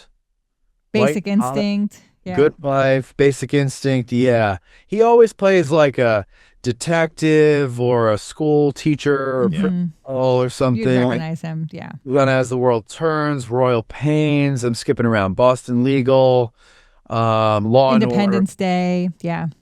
Comanche. He's like the general. Love stands out there. Yeah. Book of Daniel. Yeah, a lot of stuff. Yeah, it was fun to kind of see some of these actors like, I know that face, right? And then we'd pause it. We'd try to look someone up. Yep. So Forbes leaves with his dude. He leaves with his friend. And Madeline confronts Justin. Like, it's the first time she's really truly confronted him. And he wails on her face, man. He hits her. Good one. And she's done. She's finished. She finds a sword. And she's knocked against the wall, grabs this sword that she was knocked into, and she just she slices right down. She gets him right across the eye, right? Shot. And I was doesn't like, and really get his eye. Well, yeah, kind of cuts down his face. Doesn't even scratch his eye. It goes right over the eye, but the point doesn't go anywhere near it. Yeah, but they make it look like a head wound would look like, and he's bleeding all over the place. And she runs out. She gets out. She jumps into a little horse and buggy that was sitting right there, I guess, ready for somebody. But the interesting thing is she yells. Not like how you leave your car in the driveway. Yeah. You got to have the horse hitched and everything. The horse was hitched and ready to go. So maybe the enslaved there kind of knew something. Yeah, it knew something. But she actually yells at them to go help Justin. I noticed that when she yells, Justin's hurt, or go help Justin, and then she rides off to Orry, and that's Orry and Charles are there. They give her sanctuary. And she tells them what she overheard. Yeah. So this is what you were saying the other day, Matt. Was Orry tells Madeline, "Hey, we're going to take care of you. I'm going to offer you sanctuary. You're going to get a divorce on grounds of physical cruelty." Right. So then finally us as the audience are finally like, oh my gosh, they're finally going to get to be together. He's going to save her. He's going to bring her out of this. Yes. So they get married and they got to get to the train, right? Because that was the whole premise. Like they got married quickly. And that's when I noticed her costume. Her dress was impeccable. And that's when I said to Scott, did they win anything for costuming? Because her dress, when they get onto that wagon, was impeccable. I thought whoever did that. So that's when he said they did. Yeah. The men, not so much. The women, which honestly, when you're watching North and the South, you're caring more about what the women's dresses anyway. So, I mean, I guess as a woman, I do. But learned about clothing either way. And so they get stopped along the road, and he insults him. It's like a quick duel. It's a quick duel, and the decorum is fast, right? He slaps him across the face. I challenge you to a duel. Like the decorum of dueling is very quickly done. I have the guns right here, right? I demand satisfaction. I demand satisfaction. Well, here we go. We're all ready to go. So we got to make a train. So let's get this duel on the way. So it's like because we've already kind of seen a duel in this, they hurry through all of that. Well, I think it's also that their goal is to kill the kid, and I think he knows how to just get his ire up real quick. Yeah. And so he just goes straight to it. And doesn't she even say like, no, this is a setup? Or she yeah. Like, she said something to him like they're ready for this. Like, this is what they want. Yeah, this is what they want, right? Yep. Yeah, and she just sits in the wagon while they do it. La la la. Yeah. So then then they show the duel. And you had kind of been introduced to this duel process in some of the previous episodes, right? When Charles had done the duel. So as the audience, we're familiar with that. but they show the duel, but they also kind of show that they were sly and they didn't load enough gunpowder in one of the guns, and that's the gun that they give to Billy, right? And so then they're setting it up, and Charles comes just at the right moment. Yeah, Forbes is second, starts counting off the steps. Then you see Charles riding in, on his horse, just full speed, and Forbes turns around, tries to take his shot. Billy tries to take his shot, and you could tell it misfires, it doesn't fire enough, or something like that. Fighting charge. Yeah. Mm-hmm. So not enough of a charge, but then the fighting ensues, and Charles is there to help out. And Charles got his Bowie knife. Yeah. Like, I'm from Texas. Yeah, and Charles ready for fighting now. Like he's raring and ready to go. He even tells the guy, he's like, "Yeah, you picked the wrong person for this fight."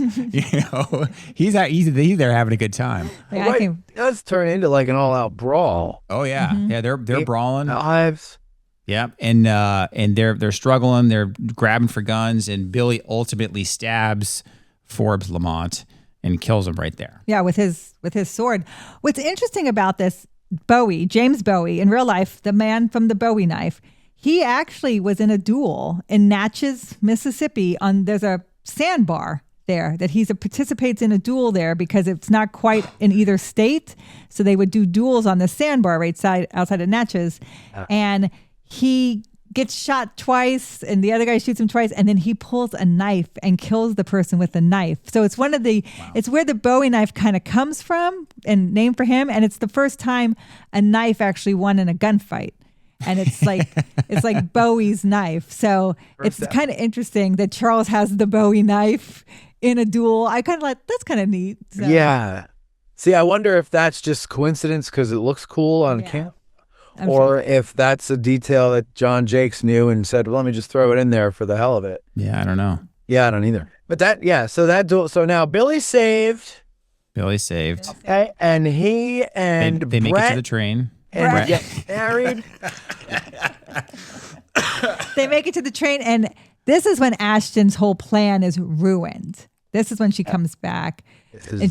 Right? And she's like, "Oh, we didn't wait for them. We just came back." And this is when you get Patrick Swayze's like, "You're not my sister." Listen, Orry basically pulls his sister into a room, right, so they can have a private conversation.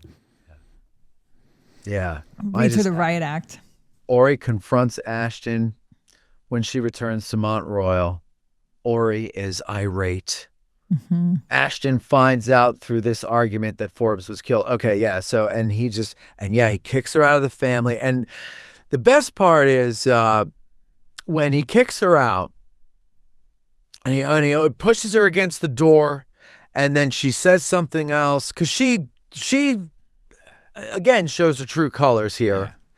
Because at first when he finds out, Forbes, she's like, Forbes never told me that or something like that. She's trying to lie. Forbes can't tell you anything. Mm-hmm. Forbes can't tell anybody anything. Forbes is dead.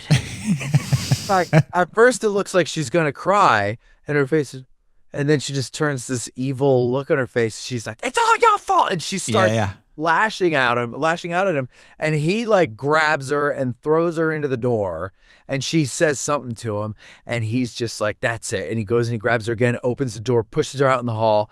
And Huntoon's standing out there with, who was the other person? Was it a slave, or was it, there was another person out there. I don't remember. Yeah. Yeah. And Orry continues to yell at her, and he goes, you're out of this family. You no longer remember this family, and yada, yada, yada. And she's like, well, my husband's going to be high up in the Southern government, and he's not going to forget traitors, and walks away. And then Huntoon stands there, and he looks at Orry. He's just like, Yeah. The look on his, I noticed that too. The look on his face was almost cartoonish. He kind of looks at Orry and he kind of looks at Ashton, and he kind of does this cartoon, almost like exit stage left. Yeah, and I think it's Charles who's there, and he makes this great line, which I love: "Bad apples taking over the barrel." I love that line. Bad apples taking over the barrel. That is a great line. Right? Yeah. In both North and South. Yes. Bad apples taking over the barrel. Yeah. Except the bad apples in the North are right. See, again, I keep going. I hate to say, because they're right, but the methods. Yes. The way they're going about it. Yeah. But it's so true. You know, the way that you have to have those extremes pulling the middle towards war in order for the question of slavery to be finally answered once and for all. You have to destroy the South in order to answer that question. So ultimately, John Brown, Virgilia, all of that ilk were right. They were, but they were wrong because they were vigilantes. Yeah. It needed to be done under the color of law. Otherwise, we're no better than some banana republic or some third world country. And so, like, it had to go the way it went in order for them to be proven right. Yeah. Yes. Yeah. And then right after this whole kind of dramatic scene, it cuts to Lincoln. Right? Yeah. All of a sudden, you're in Right. President Lincoln's office with an actor, you know, kind of And he looks good. doing an okay job, looking like Lincoln, talking with Seward, who was his Secretary of State. Mm-hmm. But wait. You mentioned this before, this scene before. You alluded to it, and then we just skipped over it here. Oh, the sanctuary. The sanctuary. Yeah. Yes. Justin comes to Mont Royal to that's get his right. wife back because he's training his militia, or maybe that's later. No, yeah, that's another episode. Sorry. So he comes to get Madeline back, but they're ready for him. Yeah. That's right. Yeah. So they're like they've armed everyone. Yes. Yeah, the Now, slaves and this is everything. They've I armed their wrote here- enslaved. They've armed everybody. Slaves? Question mark.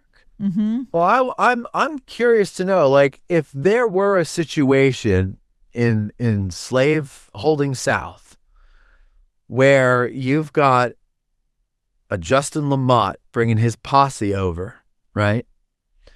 Would you arm your slaves? Because isn't that something Southerners are afraid of? Yeah, I saw that as well, and that was one of those questions in my head, and we didn't pause it and kind of look it up in my head of like, would that actually have happened? Because I think that's a great. So I guess what they're trying to say is that Orry, his slaves aren't going to revolt against him. That's right? what I'm saying. Is like. Yeah. Yeah, are they trying to say that the main family is good to their slaves and their slaves want to protect? I mean, that's what they're implying. That's what they're implying They're implying here. that in that scene. Yeah, Right. and they're not going to turn their guns on him. Yeah. They're going to give him back. Yeah. Mm-hmm. I guess. I mean, who knows? You know, I mean, that's the thing with life is there's the rule and then there's the exception to the rule. Absolutely. And that happens everywhere. So who knows? But anyway, Justin. You know, Charles comes out. He's got a shotgun pointing at him. He's like, I wouldn't get off the horse. His if I were-" rawhide. Yeah. Yeah. It's great. And he's like, you know, he goes, "Oh, Orry wants to talk to you. You know, so you can come in." He puts out his hand so that he gives him his pistol. Mm-hmm. Takes the pistol, and he just stands there, you know, intimidating the other guys. Justin goes in to Orry. He's, "I want my wife back," and he's like, "She's not coming back to you. I've given her sanctuary here." He's like, "Sanctuary," and the whole thing. And he goes, "You know, you could only have her back if you ever kill me, and if you ever set foot on my property again, I'm going to assume that's what you're coming to do, and I'll kill you first." Yeah. And he backs off and he leaves, and again, He's done with the shit, man. He's done. he's done, man. He's waited 20 years. He just dealt with Ashton. He's done with her shit. He's done with Justin. Yeah. He can't take it anymore. He's cleaning house, man. Yeah, but he tells Madeline to get a divorce Yeah. based on cruelty or whatever, Physical cruelty. Physical and so that they can then get married. That's right. Finally is like, yes. And he's like, "What the hell did he have you on?" And she's like, "I don't know, a tonic." And, Yeah. And he's like, it's going to get worse before it gets better. Yeah. yeah, that's right. That's true. It's like, "I think they drugged you." He's like, "You're going to be shitting the beds." I told Scott, I said, he ain't going to want to be around for this. This ain't going to be pretty. She's not going to be a beauty anymore. All right. And then Is you it- said Lane. So now I'm sorry. Yeah. No. That's good. I apologize to the audience, but I want you to understand the story. I'm looking. Yes. Well, and this is good, and I actually do appreciate when you kind of make sure we kind of hit those important scenes, because that's a big scene there when Justin comes and confronts Orry, and that they finally all at least the friendly ties have been cut.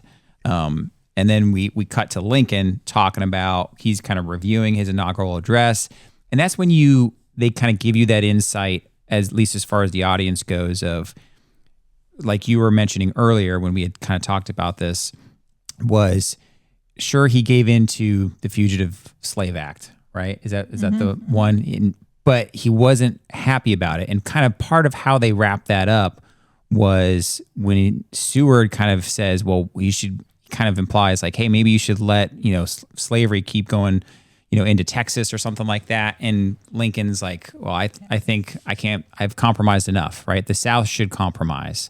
And so that's kind of how they're showing you, he's saying no more than what I've already given them. And it's a short scene, but they're kind of trying to give you the context, I think, of Lincoln's kind of approach to this. And this is March. Point.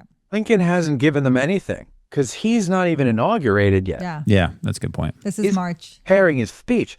So he's saying we, the United States, we've given them enough. Yeah. And it's time that they start to compromise. But that's what Shelby Foote says in the Ken Burns thing, is that we lost our gift for compromise. And that's why we went to war, because the South didn't want to compromise anymore with reasonable people. Yeah. Mm-hmm. And then they show Billy and Brett. They show them there I was at the White House. There. So Lincoln comes down the steps with a hard-looking Mary Todd. Oh. She looks really not great. They didn't even try. They didn't even try, right? And so Brett and Billy get to see her, but then you also cut to Ben and Morgan Fairchild. Yeah, Ben. Yeah. And Scott he doesn't really know who Morgan Fairchild is, but I remember that skit from SNL when he used to be like, Morgan, my wife, Morgan Fairchild, who I've seen naked. Like, I remember him saying that on SNL. I remember that one. Yeah, which comedian was that? It's John Lithgow. John Lovitz. John Lovitz. He used to use that skit all the time on Weekend Update. I don't remember that at all. Yeah. That's the only reason why I even know who she is. I only know who she is because she was in Pee-wee's Big Adventure and she played Dottie in the movie of Pee-wee's. Oh, yeah. Movie. So one of the things that I commented, I said, my notes say, oh no, it's bent. And I said, why didn't he run back to the South? But then they a little bit later, they show him in bed with Morgan Fairchild, right? They had just been fooling around. Great. And he has a plan. I couldn't figure out what they were trying to imply, that Bent has like some sort of magic over women where he can just get them to do whatever he wants, because he's straight up telling Morgan Fairchild's character, I'm only with you because your husband has money and you're funding some of the things that I want to do. Yeah. And if you didn't have money, I wouldn't be with you. And she's like, oh, you're terrible. You're terrible. But he's telling the truth. It's the craziest thing. That's true. She's just like, you're silly. Like, no, like, I really am telling you outright, I want your husband's money. Yeah. That, what is great about that scene, because he's basically telling her that he wants to become a blockade runner. And he wants to bring luxury. He wants to make money off the war. Yeah. And he wants to profiteer off the war. And he's not going to fight for the South. He thinks Jefferson Davis is an idiot. Mm-hmm. And so he's not going to do that. He's going to make himself rich off the war. Yeah. And I forget what I think they're talking about the Anaconda Plan, which I don't even know if that was a thing at that time. Yeah, I'm looking it up. Yeah, I'm not sure, but it's. But he snaps at her. And he says, you are talking to a military genius. Yeah, that's right. Adam. She laughs in his face. Yeah. Yeah, she's just straight laughs in his face. Yes. Yeah. Prompted me to write, Ben is a fucking idiot. Yeah. Yeah. Somehow he's kind of just like, I wouldn't even call it Forrest Gumping his way through this thing, but somehow he's just like failing his way upwards. Continually through his military, I'll call it career, quote unquote, and through this miniseries. Yeah. So the Anaconda Plan, just so people know, it actually was a Union plan of 1861, and it was to strangle the economy of the South, to basically blockade all of their ports, even into Mississippi, like an anaconda, like a snake, like you're strangling the South, and so you can't bring any supplies into the ports. And basically, you're strangling them. When did they enact that? Was it at this point in the story, or was it later in 1861? It says 1861, but I don't know. I don't know what time. It must have been later because we're not to Fort Sumter yet. No. This is still, still early on. So, Yeah, but what he wants to do is run that blockade and bring in luxuries and sell them on the black market. Yeah. Yes. Yeah. Yes. And I might be, I also might be confusing another conversation he has in episode 7 or episode 1 of book 2. No, but so they show us that scene, right? So we know that Bent is not gone. We know that he's going to stick with the storyline. And then my next note again is Fragilia. Yeah. I just every time her and Ashton keep popping up, my notes are like, "Damn it, Ashton, Virgilia, no!" And so those are my notes. We cut back to George. George leaves. He has some business to do. His wife is pregnant, about to have the baby, and so George he leaves. She turns, and you see this horrible waif of a person walking down the street holding on to the bars with their hair all erect, and you realize it's Virgilia. Yeah, she could barely stand. Out of a Charles Dickens yes. right? Yes. And she's like, Virgilia, and she's like taking her in. It's like she's like a streetwalker at this point, right? She's a homeless streetwalker. So she takes her in and kind of, I guess, nurses her back to health. Yeah. Well, she does that, and is as she brings her inside, they're encountered by Stanley and Isabel, and Isabel, another bitch. Yes. Isabel, she basically is against bringing Virgilia in the house, and Constance defends the decision and defends her. And Isabel calls her, makes fun of her Irish heritage or something like that. Yeah. And then Constance says, she's George's sister. Yep. Yeah. And then the brother also says she's my sister. And then Stanley, and then Isabel's like, rah, rah, rah. And then Stanley goes, Isabel, she's my sister too. Yep. You're responsible for her. Yeah. So stay, but it's your responsibility. yeah, you see him have a little bit of a spine in that moment, just because Constance is setting that example of The dirty Irish slut yes. is taking care of my sister better than I am right now. Yeah. Yeah. So takes care of her. Then we see Orry talking about trying to get George basically his money because South Carolina has seceded. South Carolina has basically started making factories saying, hey, you got to start making wartime materials. And so what happens then too is they're going to start changing their currency, right? And so Orry wants to get the money up to George that he's earned, and it's like $500,000. Yeah, he basically says George didn't invest in something that's going to create weapons that are going to be used against him. Yeah, from Montgomery to So he's out there walking with Madeline, right? So they're out there walking as a couple now, on his plantation. And so he decides that he's going to mortgage Mont Royal. And so he does for like $500,000, which I mean that's probably $30 to $50 million nowadays compared to the comparison. You're mortgaging it before you're going into a war that, of course, he doesn't know this, but is going to ruin your value everything. Yep. Everything. Yeah. And so you're taking out this loan, and but at the same time, he does know that. Yeah. He does know that. Like, he doesn't know exactly what's going to happen or how or when, but he knows that they're up against it. Mm-hmm. Right? Like, he's not for it. When he's on the train going up to see George with this money, and they hear about Sumter falling, and the Southern guys sitting across from him are jubilant over it, and they could tell by the look on his face that he's not. They go, "Are you a Northern sympathizer?" Mm-hmm. And he goes, "My sympathies are with the South, sir." But it means it in a different way. Oh yeah, It was saying, "I'm sympathetic to the cause." He goes, "My sympathies are for what's coming." Yeah. Again, that points to the acting in this, that the way, like, just like you said, the way he said it, the delivery communicates what he's actually meaning, and you see that as the audience, and the other gentleman kind of give him this like weird look, right? Like, what the hell is that supposed to mean? Yeah. A lot of people don't realize Patrick Swayze was only 16 when he did this role. I mean, the amount of maturity in his acting. It's pretty. Or a 6-year-old. I was super impressed by him. I am impressed by him too. See, he's giving you this, I think, the more the moderate, who's like, a civil war, we all lose. Yeah. We're all going to lose here, right? Yeah, and they even talk about a little bit later towards the end of this episode about they talk about that they fought in Mexico and that war is not a good thing.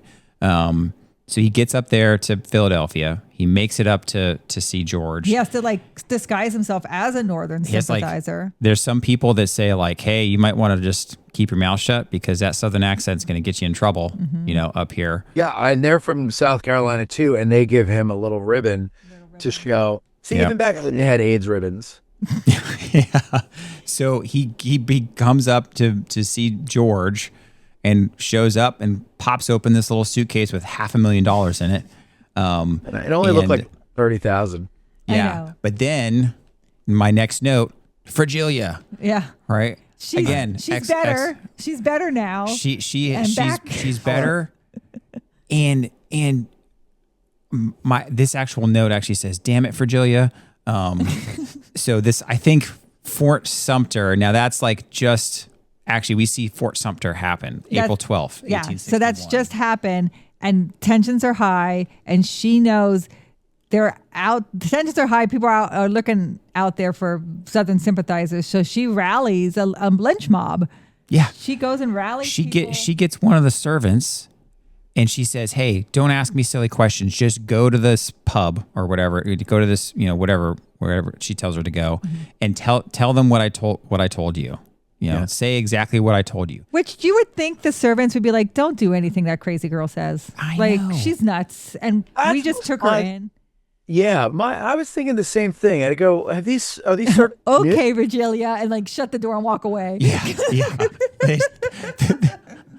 They should have just gone. The realistic version of this would have been the servants going back up to either the head servant or to George himself and be like, "Hey, your sister just told us to go down to the bar and out you and Mr. Maine here," but that's not what happened. So No. Can we go back to the Fort Sumter because you're right, we passed that. Oh yeah. Yeah. Now you have to remember. These episodes were made to show on a television screen. Yeah. Okay. And they didn't have these big 65-inch television screens that we have now. Maybe it was this big. I don't know if you could see me entirely, but 30 inches maybe? Yeah. Were they even 30 inches? I don't know. In the 80s, that'd probably be on the bigger side. Yeah, I had one of those wooden ones, right? That are. It was a piece of furniture that you needed 2 or 3 guys to move in, right? Yeah. Wood, it was stained. Yeah. The screen was inside, probably this big, a half maybe, right? And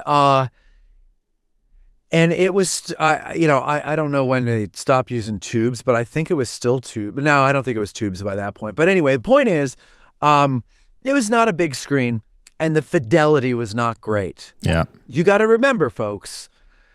In 1985, a lot of houses are still getting their network television over the antenna. Yep. Okay.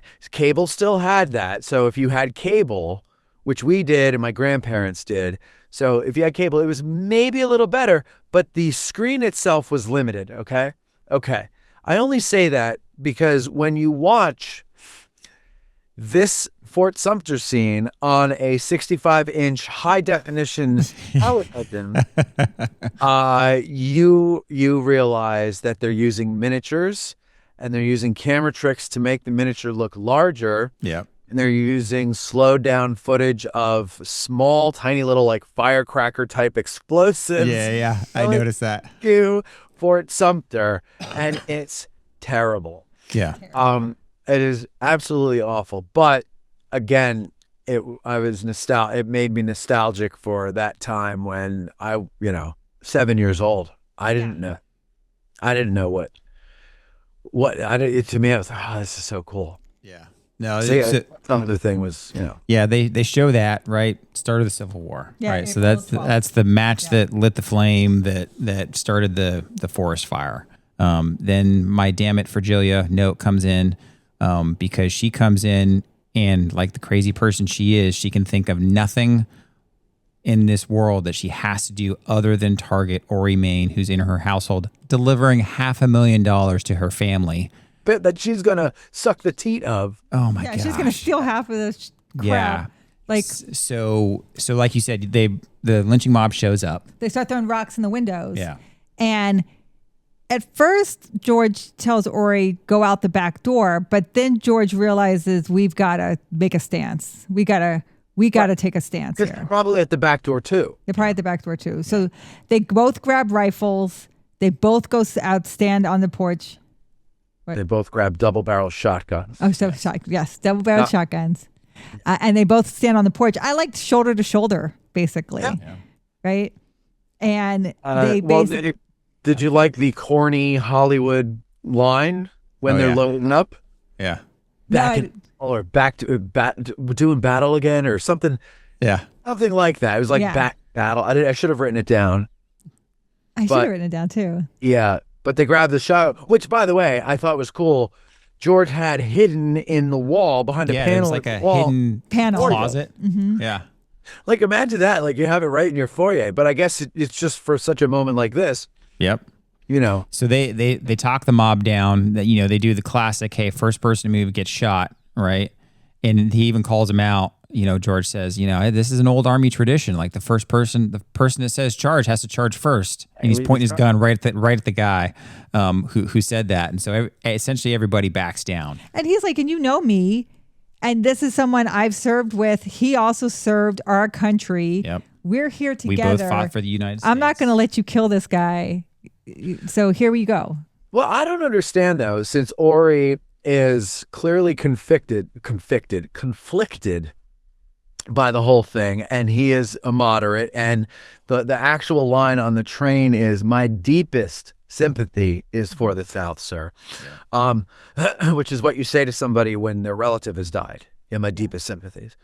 But anyway, I don't understand. While he's up there, his mission is just to give his best friend money and perhaps see him for the last time before this war starts. Why not just say, no, I'm a unionist.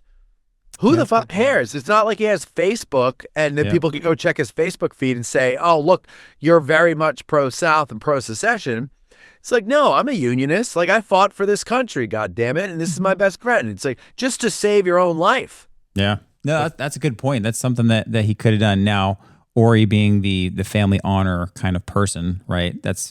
We've dealt with this decorum and this honorable thing to do. And right, like he wouldn't even be with Madeline, right, until it was like physical. Lie to people who are about to kill you. Yeah. Yeah. I mean, I think it's okay to lie to them. Yeah. So, they do talk the mob down, but then they start talking about, what they start asking each other's questions. And I don't know if they're doing this when they're waiting at the train or if it's just after the mob leaves. But they kind of start saying, hey, what are you going to do if they offer you a commission? And they both realize they both have been approached. Yeah, they've both been approached. They both realize because they went to West Point, and both sides looking for West Point officers who have experience. And Orry admits he's been asked by Jefferson Davis, and George admits he's been called to Washington. And so they both are going to do their duty. Yeah. Right. And so they're realizing in this moment that we're going to do what we need to do. And I think they're also realizing they're going to be high-ranking officers. And they're going to be responsible leaders, but this might be the next time they see each other, they're going to be on opposite sides. I remember the last episode we did, and I said I put me and my best friend in these positions, and I think, what would I do if I found my best friend on the other side of the battlefield for me? And I said I'd run across between the lines and be the first to shoot him. And this is where I would have shot him. Well, he takes the $10 out he still has that old ratty $10 again. He has that old ratty $10. Yeah. He said, hey, why don't each of us take a side of this and we'll put these back together once the war is over. Right. Right. And I that's a good, I don't know if that's in the book or if that's something they did for the series. It was a good part though. Storytelling wise, that's like a nice touch to have in there, all the way beginning. Before that, I think they had just left, right? They had left to head off to the train. So George was going to kind of help Orry get to the train. This last train But then we see Virgilia getting ready to roll out. She's in there like stealing stuff from the house. She's taking everything. She's taking everything. She's taking the nice green dress from France, you know, the pearl, and all the stuff. But Constance just continues to show her kindness and try to talk her back into the family, which she gives her all the stuff. She sees that she stole all the stuff. She tells her it's hers and takes it. Take it. Yeah. You know, she even helps her. Have you, you know what Virgilia reminds me of in this part is, you know, God forbid anybody who has to deal with this. I had a relative who was addicted to heroin. Oh. And I don't know, I didn't live with him. He was my cousin. He died from it. But like, I don't know if he ever did anything like this. I never talked about this stuff with his family, but it reminds me of the stories you hear about the drug addicted son or daughter who steals shit from the parents' house. Yeah. When the parents have given them sanctuary in the house, they don't contribute to the household. They're just bonked out of their mind all the time. Yeah. And then they need a fix and they steal money or something from their parents, some valuables. At least they have the, I don't want to say excuse because it's still wrong, but for lack of a better word, excuse of they've got this addiction. Yeah. Virgilia is just an asshole. Well, she says this comment, I have no tolerance for enemies that come as friends. And she, like you said before, when you're so deep into your belief and you become it, you can justify everything you do. And she even says to Constance says, well, how are you going to get by, out there? And Virgilia looks her straight in the face with all this confidence, says, I have means. And then that's when she starts walking down the steps and she drops and everything spills out, showing that her means is everything she's stealing from the household. Yeah, the silverware. And then she's, again, Kirstie Alley kind of showing her acting chops in this. Kind of, she immediately is ashamed, shows this, and then Constance just goes down and picks up all her stuff, puts it back in there, and says, I believe these are yours. Yeah. And then Virgilia takes it and moseys her way out. So there's something interesting here that Virgilia also says, and I've never been secretive about this on my show or anything, is like I've always kind of battled depression, right? And one of the things the only thing I think that I really related to her on is when she says that she can't believe that she's ever been a part of the family because she looks at them all and she doesn't relate to them at all. And I've said that before is I always joke, and my sister's name is Karen, and I always say, well, it's Karen's family. And it's not mine. I just kind of went along for the ride. And it's not because they rejected me. It's not because they were mean to me. They were great to me. That they just never could relate to me, and I couldn't relate to them. We fundamentally didn't understand each other because I thought differently. Yeah. And not only did I think differently, but I had this depression thing, which they didn't understand when it really started to kick my ass in high school.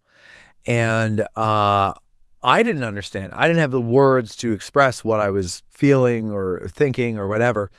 But it would come out. It would show itself in ways that were often adversarial to my family and not like them. And it's not like I was a rebel, I guess, but in a very, very benign way. In many ways, I did understand my family and see eye to eye with them on the like a lot of the things that actually just matter about having a normal everyday life. But then it's like these other things where I don't really see with it. And so when she said that, like I'm like, I know exactly what you're talking about. Yeah. Like if you're representing the family, it's the black sheep of the family is really what it is, right? If you're and that can that alienates you, and a weak mind will fall into the arms of an extremist group that is angry at society. And so you don't take it out on your family because you need your family still, but you take it out on everybody else's families in the rest of society. And that's why I think, like, I don't care which side of the political spectrum an extremist falls on, an extremist is the same brain regardless of where they ally themselves or align themselves. And it's an anger. And I'm telling you, I've known a lot of people my whole life who fall on one side or the other as an extremist. And if you can befriend them and really let them open up about their life and everything, you will find almost 9.5 times out of 10 that they did not feel understood or seen, or they even felt mistreated by their family. And it's the same mindset. It's the same mind that does that. And so I thought that was interesting because, like, but yeah, I don't know. It's the same experience, but, like, I think some people have a stronger mind than others, and they don't go and join a cult. Yeah. You know, but some of these people do, and Virgilia is one of them, just like Christian is one of them. And that's what I loved about Constance's character is she's showing that kind of polar opposite of, like, no matter what happens, you will always be family, right? And so she's really showing that. And so again, I kind of appreciated that because you're doing that right in a story. You kind of sometimes you show a character the best when you show contrast. Yeah. And that's that stark contrast there is, like Constance says, no matter what, no matter how many times, you're always going to be welcome back in this house. You will always be family. And then, you know, Virgilia is just kind of raving about, you know, this has to happen and they've got to burn and bathe in blood and, you know, all this stuff and change. And she's also showing emotion about her husband being killed, about Grady. She brings him up. And so kind of showing this whole range.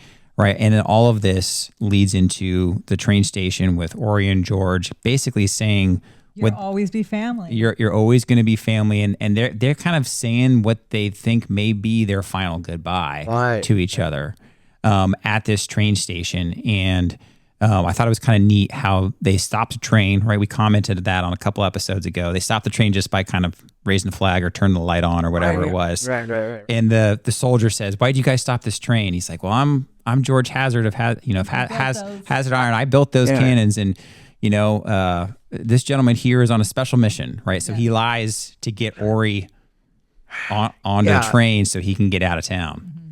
This is a very moving scene, but I have some questions.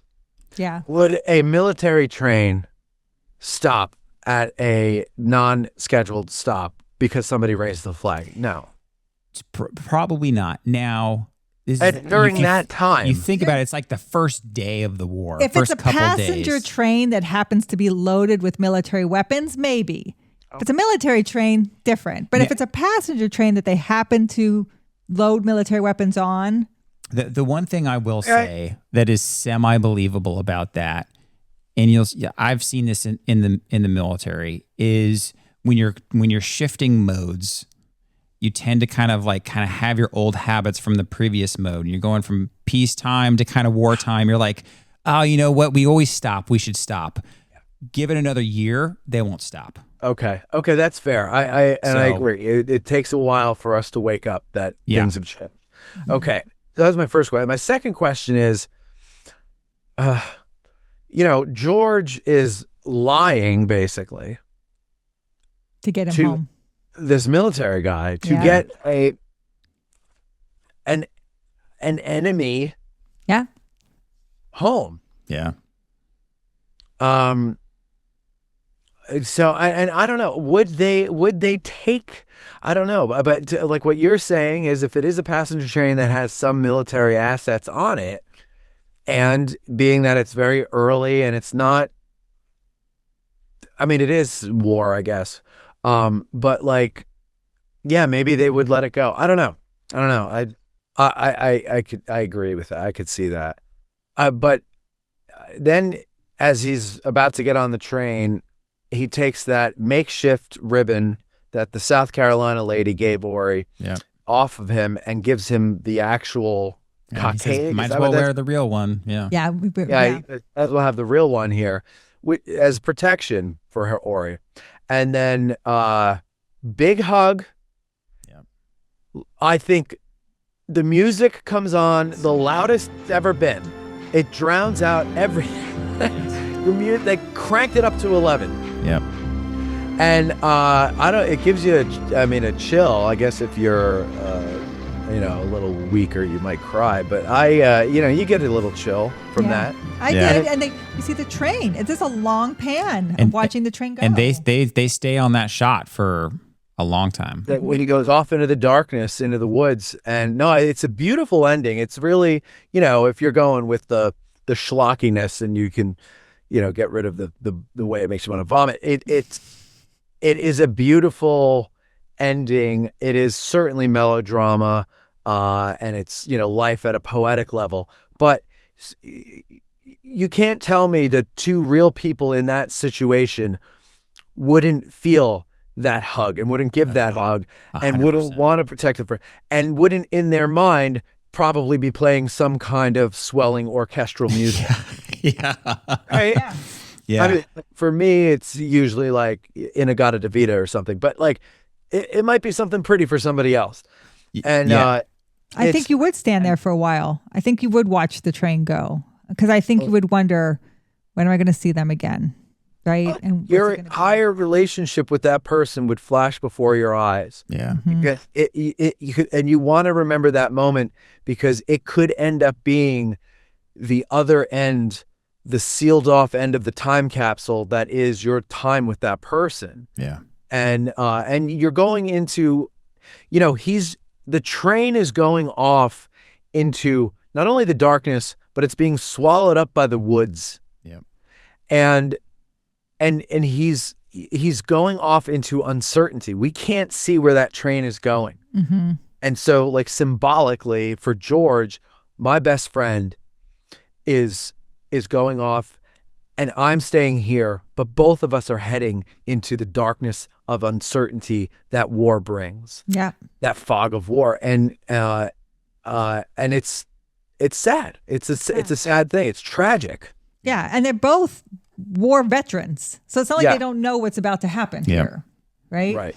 Yeah. No, it was a beautiful way to end what's they call book one, right? Which is the kind of, we call it season one, but they called it book one. So it's a beautiful way to end it. Now, for us here on Talk with History, we're not going to yet go into the actual Civil War. I'm probably going to keep watching it because, like I said, as someone fresh to this series, I've really, really enjoyed it. I've been surprised at how good it is, how accurate it is, and how much the character development and the color that they show across all the characters. It's just been absolutely amazing. I love the lead up. The lead up to the war, right? Because most people don't do the lead up. Yeah. We go right into it, right? It's very short. Very short. And this is great. This is great lead up for why this was such a brother versus brother war, why this tore America apart, right? Why, when people always question when Lincoln, gave serenity, what did he give? Like forgiveness without malice. Why did he do that? Why did he do forgiveness without malice to the South? It's because you're going to see what's going to happen to our country here. Yeah. Yeah. Now, Matt, you have watched, it sounds like you've watched a few of the next episodes after this. So do you want to give the audience, if they've made it to part 3 of this series and to hour 2 of our conversation, do you want to give them some hints on what they could expect in book 2? Well, I will tell you that you will. Okay, first of all, if you're a Civil War nerd, you got to suspend all of what you know. Okay, if you're a Gettysburg guy or gal, you have to suspend what you know about the battle. If you know the difference between California and the East, you have to just put that out of your head. Be prepared for some new characters. Be prepared for actors to change. Billy Hazard, for example, is played by Parker Stevenson, who ends up becoming Kirstie Alley's husband. Yes, in real life. Yeah.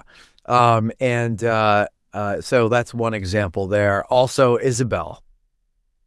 There's a new actress who plays Isabel. Okay. Okay. And Patrick Swayze is replaced. No, just kidding. No, but okay. So Virgilia and Orry, Oh no. they bump uglies. No, they don't. This is later in the war. I'm not going to tell you where Virgilia goes and everything, but she is tempered. And Wow. her hatred for Orry is tempered. Interesting. And I found it to be very interesting when it happens because she becomes a nurse. And it's the horror of what she sees as a nurse. Yeah. Both sides. Yeah, because you're going to fix both sides. Yeah. When she sees Orry, it's a connection to the Yeah. war life, that as bad as she might have thought everything was at that time, my God, has it gotten worse? Yeah. And so now that's not like they become best friends, but you can see a change in the way she treats him and a change in her in general. Oh, interesting. So Virgilia, as much as I can't stand her now, I don't mind her so much by the end of this. Okay. War will do that. Okay. Apparently. But it's not Patrick Swayze, right? He's not in the second season. No, he's not in the third. Oh, so he's in the second. Okay. Yeah, he's in the second. The third was done in the 90s, and I couldn't get 15 minutes into the first episode. No. Okay. Because 5 frames almost, not really, but like 2 minutes into the first episode, Orry is killed. Oh. By fucking Bent. Oh. Yeah. Bent. We're not going to bother with both 3. That's BS. Yeah, it's reconstruction, which is probably interesting, but there's no Orry. Yeah. Because you remember, by this time, Patrick Swayze, A huge star. big star. Yeah. So they couldn't get him, and so instead of replacing him, they just killed him. Okay. You're going to like the war part. Okay. Of book 2, which is most of it, right? If you can suspend what you Knowledge. Yeah. Well, I would say to anybody who's made it with us all the way through here, who hasn't seen it, which I don't know why you would have watched this if you haven't seen it, but I'm glad that you did. Go and watch it. And like Jen just said, the lead up to the war, Scott and I were joking, when are we getting to the goddamn war already? Yeah, right? But it really makes the war pay off. That lead up is so important because you have to understand what the any civil war does to a country. It rips families apart. Yep. And, that's what they really are focusing on there, but they're also giving you pretty good history. Yeah. They did. Oh, yeah. You're getting the Mexican War in there. You're getting a lot of stuff in there, but you're growing up with these guys as they go through all these things together. And so I think honestly, I can't wait until we get to the war because I feel like this is like a major case of blue balls here. Because I was like, all right, let me get through all this shit so that we could talk about the war. Yeah. We really must do this sooner than later because it's going to kill me. We will. We will absolutely. I think, Scott, when you start watching the war episodes, you're going to be like, okay, yeah, let's do these soon. Yeah. So again, for our watchers and for our listeners, thank you for kind of hanging out with us and talking about the book 1 of 1985's North and South. This has been really fun. It was very fun for me having seen this because I am not typically kind of a history movie, TV series fan. And I really, really enjoyed this. And part of the fun was sitting here and talking about it with Jen, with Matt. Thank you again for joining us. Oh, but you guys really, honestly, I don't get asked to go on other people's shows a lot because, I'm really hard to stand, but I appreciate that you've done this and we've had fun together doing this. It's been so fun. It has been a lot of fun, and I really hope your audience enjoys it. And I hope I wasn't too obnoxious by pulling you back to things that you missed, because no, I mean to them. I know you guys don't mind it, but like, to the audience, I really hope you do give North and South a watch and see what you can get out of it and take our advice on it and, suspend disbelief. Yeah. So again, to our watchers and listeners, thank you guys for joining us. If you have not watched North and South, go watch it. If you have watched it, I recommend watching it again, because it sounds like Jen and Matt enjoyed it the second time around, even though the last time they watched it was, in their youth. But not only I would just say that I'm actually enjoying this. I enjoyed it more this time because I had to take notes and really pay attention. Yeah. And then that made me realize the good parts of it. Yes. Yeah. And I could understand it. I understood what was going on. Yeah. Actually understood what was going on, which is what we do here on Talk with History. So again, thank you again to our audience. And we will talk to you guys next time. Yeah. Thank you. Bye, everybody.